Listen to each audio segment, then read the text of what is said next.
Can businesses move from chasing only profits to a wider form of prosperity for all? That's the subject on today's edition of Inside AB. I'm Jeremy Lawrence, joined here in the studio by Shay and Shaquille.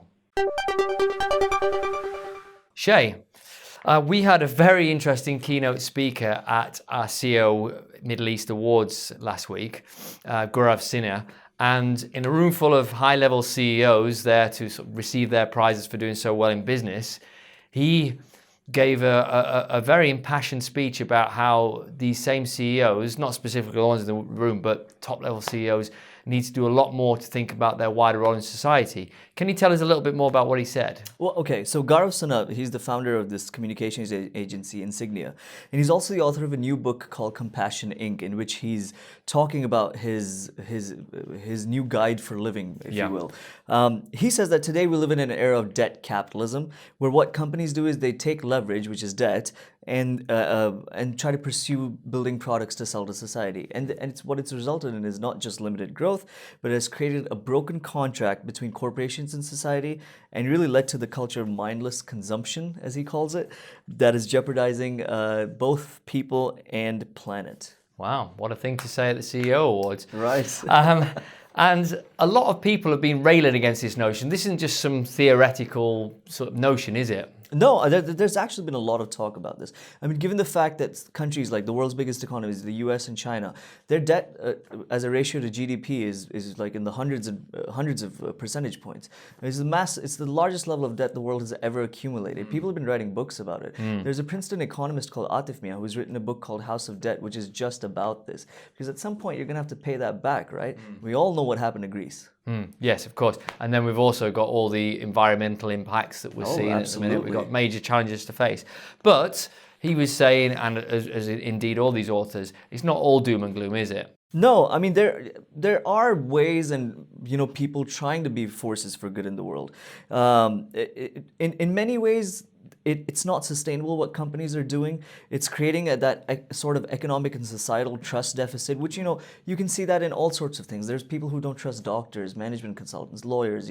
That sort of talk is going on right now. But, and I actually read this in your piece in the magazine last week. The Hult Business School has this prize that it works on to try to get students and startups to work for the betterment of rural environments? Well, I can explain that. So the Hult Prize, founded by Ahmad Ashkar in 2009 with the Hult Business School, takes entrepreneurs, students from around the world, pitch an idea. They set the challenge, be it world hunger or transport, any massive problem, and set the competition saying, solve this problem. Students from around the world, in like 100,000 students, enter, and it gets whittled down in the regional finals to basically one team that wins $1 million right.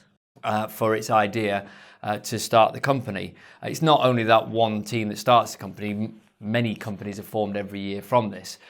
The clever thing is that Hult takes a stake in the winning idea, so they've actually made a lot of money doing this.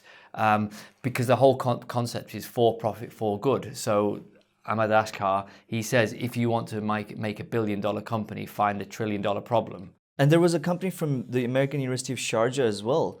They created this off-grid energy solution for poorer rural areas. Yeah, I met them this year. They didn't win, but they got to the final 6, which is a phenomenal achievement. Off-grid energy solution that can be used in rural areas. It's very cheap and efficient. The prize went to a team out of London who have a new technique for farming rice that could help startup farmers. This is not for the big agribusinesses.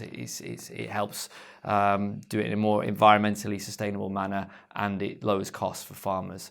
So these are huge. You crack these problems and you solve big world issues. And see, that's the kind of thing that Guarav was talking about. He's saying that instead of just taking on debt to sell like air fresheners or I don't know, like smartphones, why don't like companies like Hult are doing, like businesses like Hult are doing, take a stake in a company that's about to try to solve a problem in the world. And I mean, even if Hult sold that stake, how much money would it make? It would make at least a few million.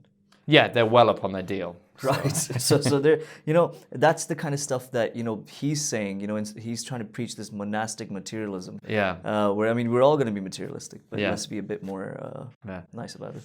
So that's kind of like impact investing, right? I mean, that's probably something that Gaurav would even advocate. Yeah, this is part of what he's saying, that there is a kind of global awakening to these issues and how to solve them. So impact investing, it's risen to $228 billion industry in the world in the previous 12 months.